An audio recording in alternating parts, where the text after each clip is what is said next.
October 14th, 1942. 11:42 a.m. occupied Poland. The temperature is 6 degrees Celsius.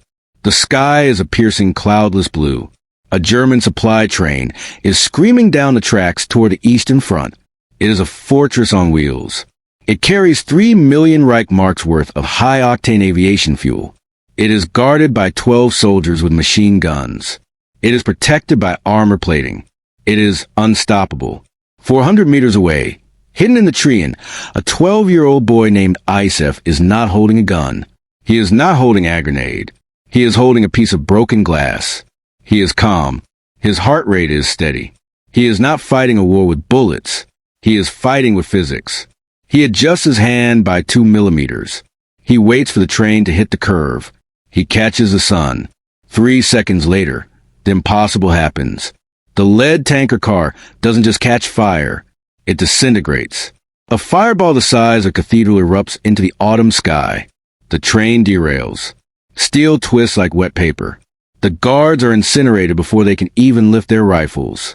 The German High Command will spend the next 2 years hunting for a team of elite British commandos. They will torture hundreds of suspects. They will analyze bomb fragments that don't exist.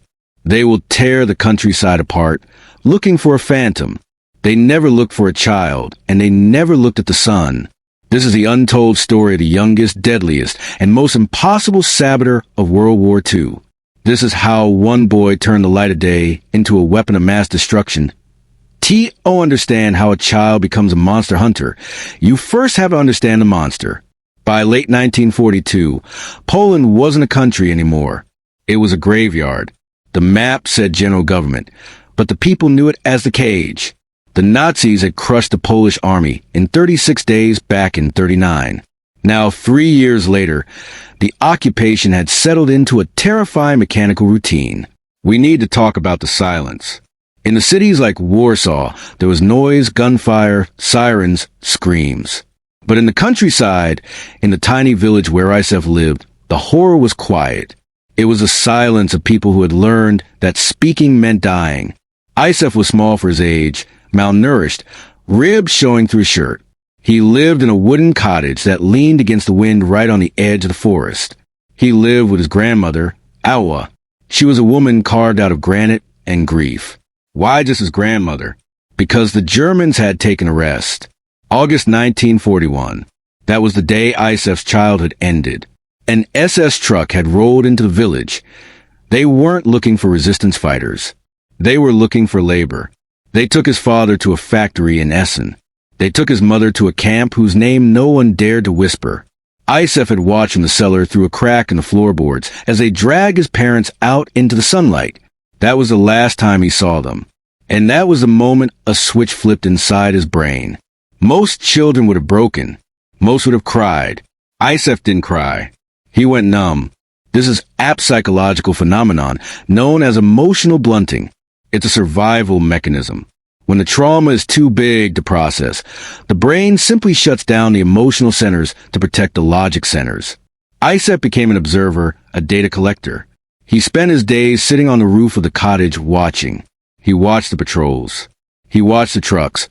But mostly he watched the trains. The railway line ran through the valley about 500 m from his house. It was the aorta of the Nazi war effort. Every day, 20, 30, sometimes 50 trains rumbled east. Tanks for Stalingrad, winter coats for the Wehrmacht, artillery shells for the siege of Leningrad. Ysef hated them. But he didn't just hate them with anger. He hated them with curiosity. He memorized their schedules. He noticed that the fuel trains, the ones with the yellow diamond symbols, always slowed down at the dead man's curve, a sharp bend where the track rose at a steep grade. He knew he wanted to destroy them. But he was 12. He weighed 40 kg. He had no gun.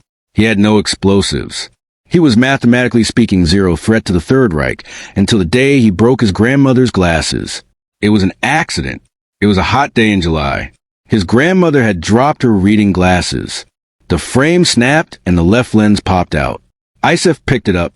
It was a thick convex lens, old glass, imperfect but powerful. He sat on the porch, bored, twisting the lens in his fingers. The sun was beating down. A high-pressure system over Central Europe meant the sky was white-hot. Idly, without thinking, Ysef focused a beam of light onto a dry pine needle on the railing. He watched the dot. It was bright, painfully bright smoke. A tiny wisp of gray smoke curled up, then a snap of flame. Ysef stared at it. He stomped it out. He did it again, this time on a piece of newsprint. Flash! It ignited in 3 seconds. Now we need to understand the physics because this is what the Nazis failed to calculate. This isn't magic. It's thermodynamics. The sun deposits about 1,000 watts G per square meter on the Earth's surface. A normal reading lens might have a surface area of about 20 square centimeter. When you take all that energy, all those photons slamming into glass, and you force them to converge into a focal point the size of a pinhead, you are creating a localized thermal event. At that tiny focal point, the temperature isn't just hot, it can reach over 500 degrees Celsius in seconds. The flash point of dry wood is 300 degrees. The flash point of gasoline vapor minus 43 degrees Celsius.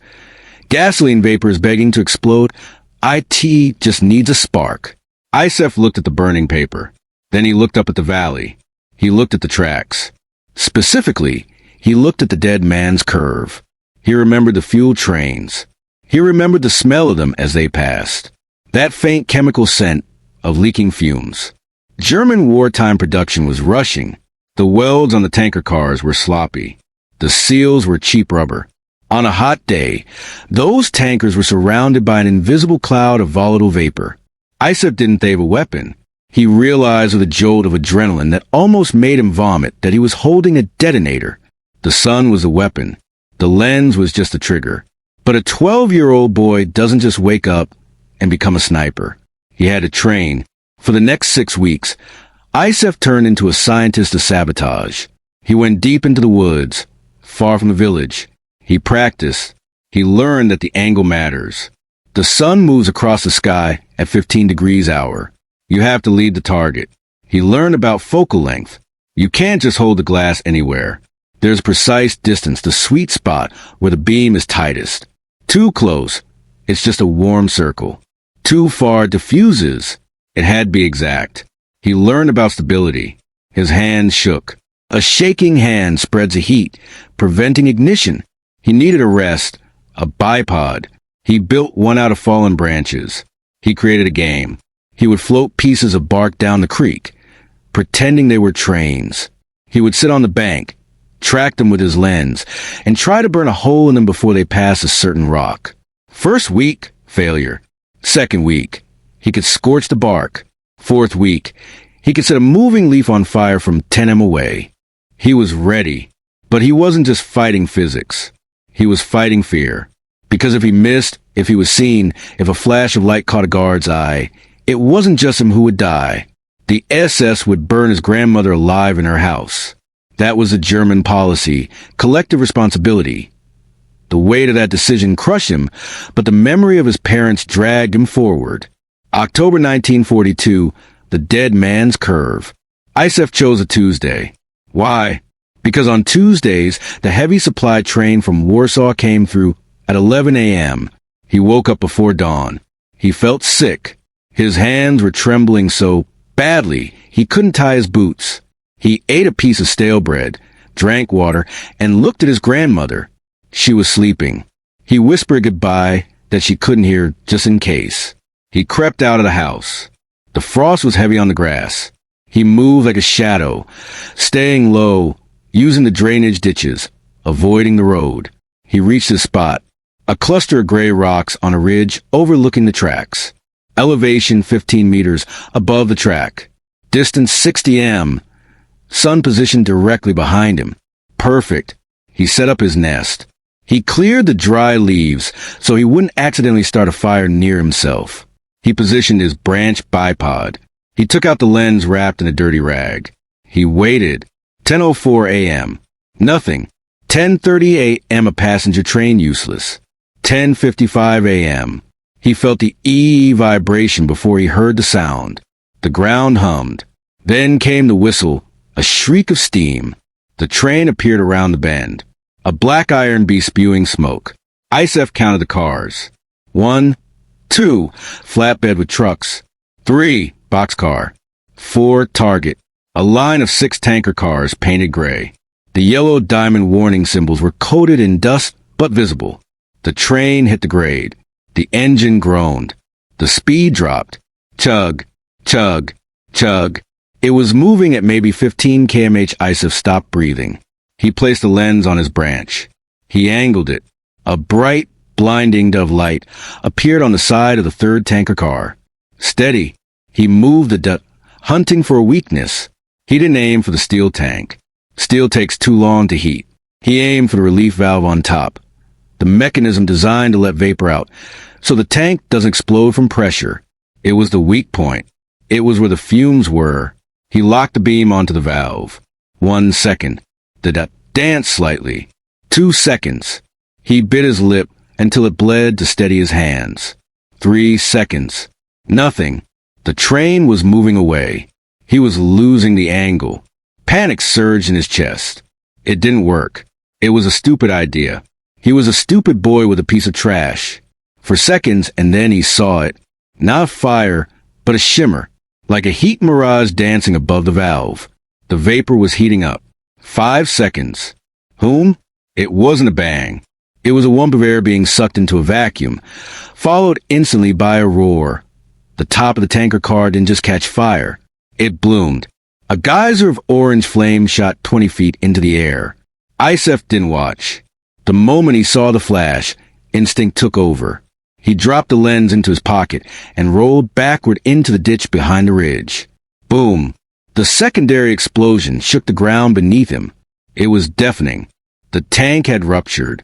Thousands of layers of burning fuel were cascading over the tracks, pouring onto the wheels, melting the grease. The train screeched. Amidalon metal scream of agony. Ysef crawled. He didn't run. Running attracts the eye. He crawled on his belly through the freezing mud, dragging himself to the undergrowth like a snake. Behind him, hell had opened up. He could hear shouting now.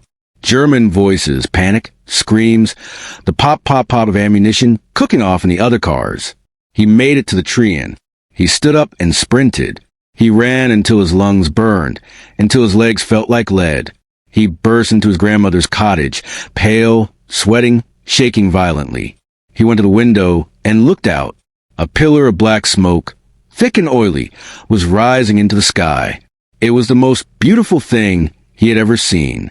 He had done it, but he had made a mistake, a terrible tactical mistake. He thought he was anonymous. He thought the Germans would blame a mechanical failure. But the Germans were not stupid. They were methodical, and they were about to send a man who specialized in impossible crimes. The explosion at Dead Man's Curve did not go unnoticed. In Berlin, it was a logistical statistic, a red line through a supply manifest. But in the local district headquarters, it was a crisis. 3 days after the attack, a black Mercedes staff car rolled into the village. It didn't stop at the local garrison. It drove straight to the wreckage site. Out stepped a man who didn't look like a soldier. He looked like an accountant who had traded his ledger for a lugger. Obersturmführer Klaus Reinhardt. Reinhardt was not SS. He was Gestapo technical branch. He was a specialist in counter-sabotage forensics. He didn't scream at villagers. He didn't burn houses. Not yet. He looked at twisted metal. He walked the tracks. The wreckage had been cleared, but the scars remained. The burn marks on the gravel. The melted sleepers. Reinhardt knelt by the spot where the tanker had exploded. He ran a gloved finger over a piece of shrapnel. He was looking for a chemical residue. Potassium chlorate, TNT, dynamite, the signature of the Polish underground. He found nothing. He walked up the embankment. He looked at the trees.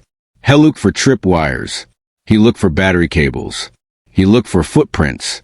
He found nothing. He stood there for a long time staring at the empty curve. His lieutenant asked him, "Partisan, sir?" Reinhardt shook his head. Partisans are messy. Partisans use old Soviet mines that leave nitrate burns. This was clean. He looked up at the ridge where Ysef had lain. He narrowed his eyes. "Too clean," he whispered. "Whatever hit this train didn't explode on the train. It ignited it." Reinhardt wrote One word in his notebook. Anomaly. He ordered the patrols doubled. He ordered the trees cut back 50 m from the track. He was tightening the noose around a ghost he couldn't see. Ysef watched all of this from his roof. He saw the black car. He saw the trees being cut. He felt a cold, not a fear in his stomach. The Germans were adapting. They were removing his cover. If he went back to the ridge, he would be spotted instantly. Most people would have stopped. The logical thing to do was burn the lens and go back to being a child. But Ysef wasn't thinking about logic. He was thinking about the smoke. He was thinking about the fact that for the first time in 3 years, the Germans were afraid. He couldn't stop, but he couldn't stay the same. He had to evolve. The weeks turned into months. Winter came and went. The snow made attacks impossible. No sun, no heat. Ysef used the time to study. He realized his first attack was lucky. He had been too close. 60 m was suicide. He needed range. He needed to become a sniper. Hess stole a physics textbook from the ruins of the village school library. He couldn't read all the German words, but he understood the diagrams. He learned about collimation. He realized that if he wanted to burn something from further away, he needed a steadier hand and a clearer day. He couldn't just hold the lens. He needed a mount. He found an old hollowed-out log near the creek. He carved a groove into it. He tested it by wedging the lens into the wood. He could eliminate the micro-tremors of his pulse. He could hold a beam steady on a target for 30 seconds without moving a muscle. Spring 1943 arrived. The sun returned, stronger than before. Ysef picked a new target, not a curve this time. A bridge. The River Nera Bridge was a steel truss structure vital for trains heading north. Trains had to cross it at a crawl to avoid vibrating the foundations. The problem was security. The bridge had guard towers at both ends, searchlights, machine gun nests. But the Germans had a blind spot. They were watching the river banks for boats. They were watching the tracks for mines. They weren't watching the limestone cliffs 300 m away. 300 m. It was an insane distance. At that range, the focal point of his lens would be fragile. A gust of wind could diffuse it. A cloud could ruin it. But Ysef had done the math. The angle of the sun at 2 p.m. would hit the cliff face perfectly. May 12, 1943. Ysef climbed the cliff. It took him 2 hours to inch his way up the rock face, carrying his lens in a padded sock. He wedged himself into a crevice. He was invisible from below, a speck of dust on the landscape. Below him, the river churned. The bridge looked like a toy. At 2:14 p.m., the vibration started. It was a heavy transport, flatbeds loaded with Tiger tanks, and in the middle, 5 fuel tankers to keep them running. Ysef set his log mount. He inserted the lens. The sun was a hammer on the back of his neck. He found his target, the second tanker. At 300 m, the physics changed. The atmosphere itself became a barrier. Dust, pollen, moisture, everything scattered the light. Ysef had to be patient. He had to wait for the air to settle. The train crawled onto the bridge. The guards in the towers were smoking, looking down at the water. Ysef focused the beam. It was faint, much fainter than before. It wasn't a blinding. It was a soft, shimmering coin of light. He held on the valve. 10 seconds. Nothing. 20 seconds. The train was halfway across. 30 seconds. His eyes were watering from the glare. Burn, he whispered. Please. The shimmering coin of light stayed locked on the black metal. The heat was building molecule by molecule, fighting the wind, fighting the distance. 40 seconds. The tanker was almost at the end of the bridge. He had failed. The distance was too great. And then the physics tipped the scale. The valve seal melted. A jet of pressurized gas hissed out. It hit the concentrated beam of photons. Ignition. It wasn't a fire. This time it was a detonation. The tanker exploded while still inside the steel truss of the bridge. The force of the blast was contained by the girders, amplifying the shock wave. The sound was like the earth cracking open. Ysef watched in awe as the steel truss buckled. The heat from the burning fuel melted the structural rivets with a groan that echoed across the valley. The center span of the bridge gave way. The burning train, the tanks, the fuel, it all plunged 50 m down into the river. A massive plume of steam and smoke rose up, hiding the destruction. Ysef didn't stay to watch. He scrambled back down the cliff, scraping his hands raw. He ran through the forest, his heart pounding a rhythm of pure victory. He had destroyed a bridge. He had dropped tanks into a river. He was a god. He returned to the village just as the sun was setting. He expected to feel triumphant. He expected to feel like a hero. Instead, he walked into a nightmare. The village square was full of soldiers. Trucks were idling. Reinhardt was there. But Reinhardt wasn't looking at twisted metal today. He was looking at a list. The explosion at the bridge had been too much. The Germans couldn't find the saboteur, so they did what they always did. They took the cost out of the locals. Ysef stood in the crowd, hidden behind the legs of adults. He watched as soldiers dragged 10 men out of their homes. The baker, the school teacher, the blacksmith. Men Ysef had known his whole life. Men who had given him apples when he was hungry. Reinhardt stood on the steps of the town hall. He adjusted his glasses. He spoke calmly. "Sabotage has a price," he said. "If the criminal will not step forward, the community will pay his debt." They didn't shoot them. They hanged them right there in front of everyone, in front of Ysef. The silence of the village was broken by the sound of weeping women. Ysef stood frozen. He couldn't breathe. He couldn't blink. He looked at the baker's swinging body. And then he looked at his own hands, the hands that had held the lens. These were not the hands of a hero. These were the hands of a murderer. He ran home. He vomited in the garden. He crawled into his bed and pulled the blanket over his head, shaking uncontrollably. He wanted to smash the lens. He wanted to throw it into the river. He wanted to scream at the Germans. "It was me. Take me." But he couldn't, because if he confessed, they wouldn't just kill him. They would kill his grandmother. They would burn the village. He was trapped. For 3 weeks, Ysef didn't leave the house. He sat in the dark, the guilt was a physical weight, pressing on his chest.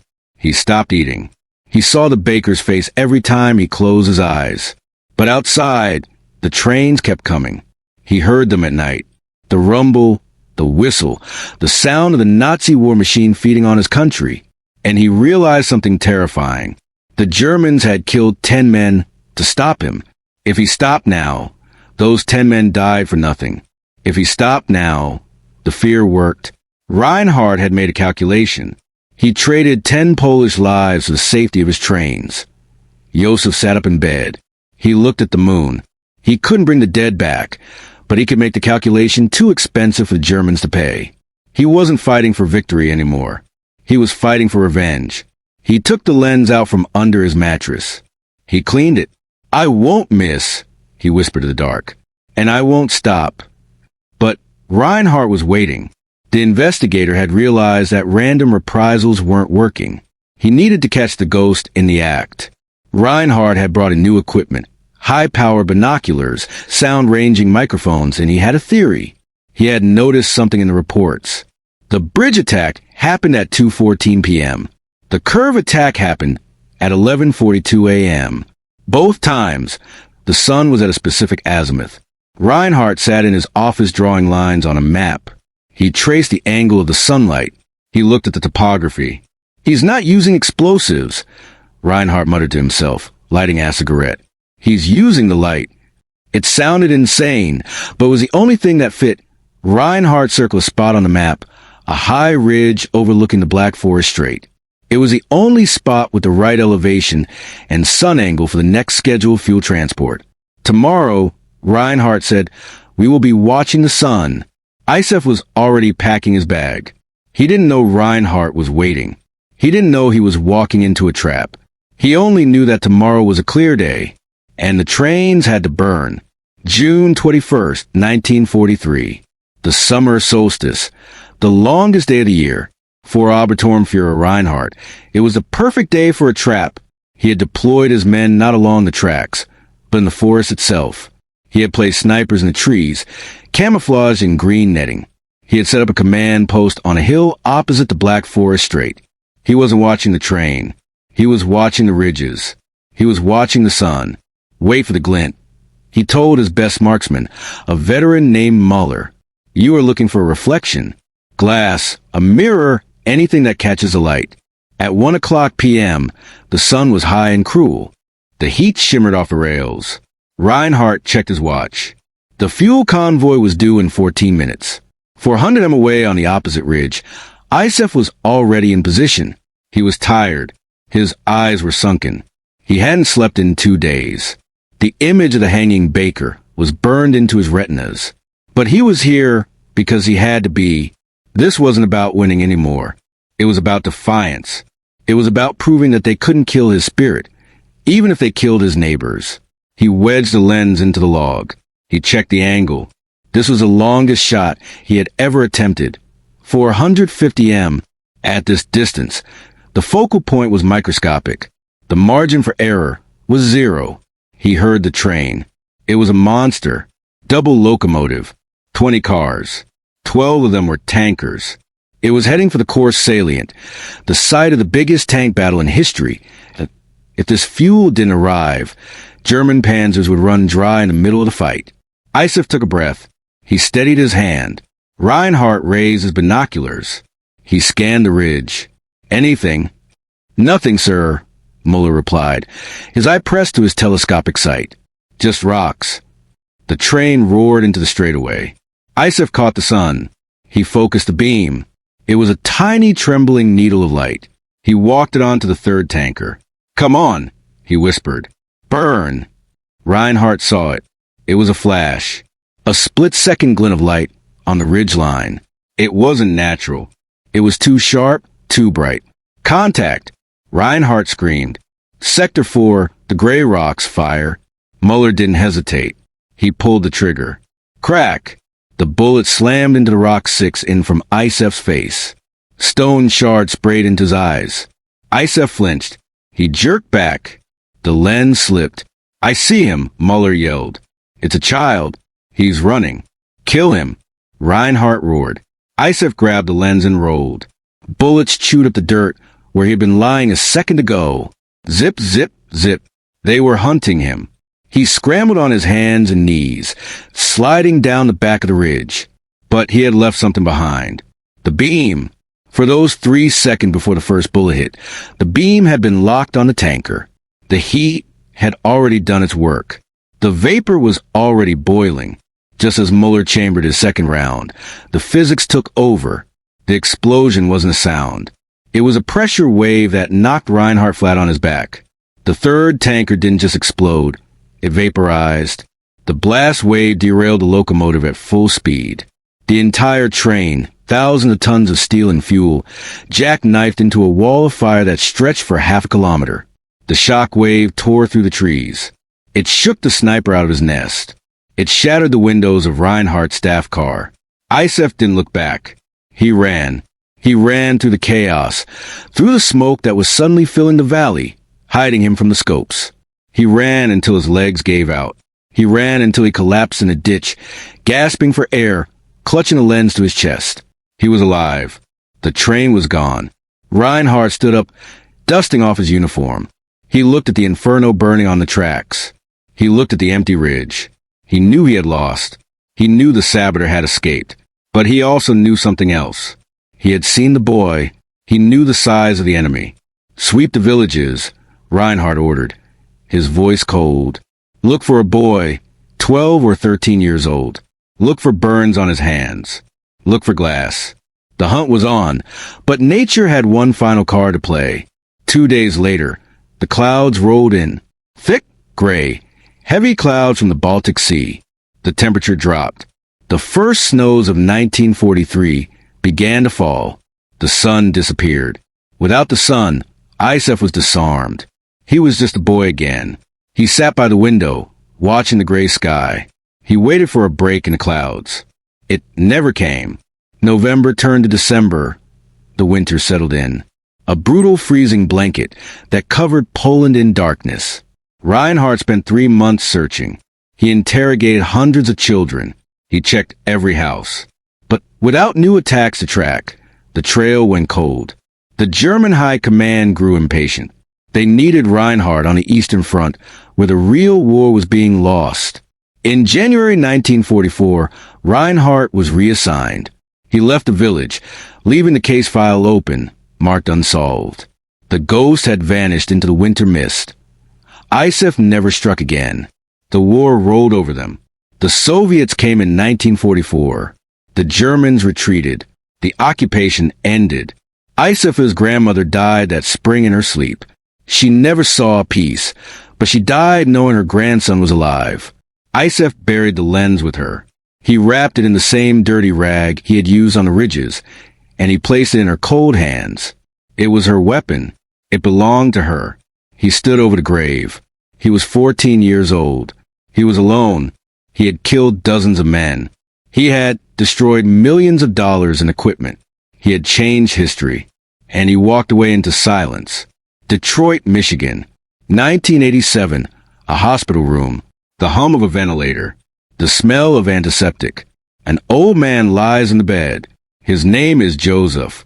He is a retired machinist from a Ford plant. He has 3 children, 7 grandchildren. He loves baseball. He hates fireworks. A young graduate student sits next to him, holding a microphone. Tell me about the war, Joseph. The student asks, did you fight? Joseph coughs. He looks at the ceiling. For 40 years, he hasn't said a word. Not to his wife. Not to his kids. Who would believe him? I didn't have a gun, Joseph whispers. His voice is raspy. I had glass. The student frowns. Glass. The sun. Joseph says, closing his eyes, I used the sun. He tells the story. He talks about the trains, the curve, the bridge, the baker who hanged, the investigator who almost caught him. The student records it all. But later, when transcribes the tape, he shakes his head. See now, he writes in his notes. Subject is confusing fantasy with memory. The tape is filed in a box in the university archives. It collects dust for 30 years. 2018. Dr. Helena Zimmerman, a military historian, is digging through the archives of the German Ninth Army. She is looking for logistics reports. She finds a file. Gestapo case Yenadu Safarvin 7B. The phantom saboteur of Zakles. She reads Reinhardt's notes. Attacks occur only on sunny days. Evidence suggests focused thermal energy. Suspect is small, possibly a child. Dr. Zimmerman freezes. She remembers a story she heard once. An oral history tape from Detroit. She pulls the records. She cross-references the dates. October 14th, 1942. Train 7 Alpha destroyed. Joseph's tape. I hit the first one in October. It was a Tuesday. October 14th, 1942 was a Tuesday. She checks the weather reports for that day. Clear skies, high visibility. She checks the bridge collapse. May 12th confirmed. She checks the final attack. June 21st confirmed. Tears prick her eyes. It wasn't silly. It wasn't fantasy. It was the truth. She publishes her paper. The world finally learns the name of the boy who fought the sun. But Joseph is gone. He died 2 weeks after that interview in 1987. His grave is simple. No medal, no monument, just a name. But if you go to that village in Poland today, if you hike up the ridge overlooking the old railway line, you can still find them. Scorched rocks. Stones that were burned black, not by fire, but by a heat so intense it vitrified the granite. They are the only witnesses left. We are taught that war is won by the biggest bombs, by the strongest tanks, by the loudest generals. But history is full of ghosts. It is full of people like Ysef. People who are too small to be seen, too weak to be feared, and too desperate to surrender. Ysef proved that you don't need an army to stop an empire. You don't need a weapon to kill a monster. You just need a piece of broken glass. You need the patience of a stone. And you need the courage to stand in the dark and catch the light. This was the story of the Sun Gun.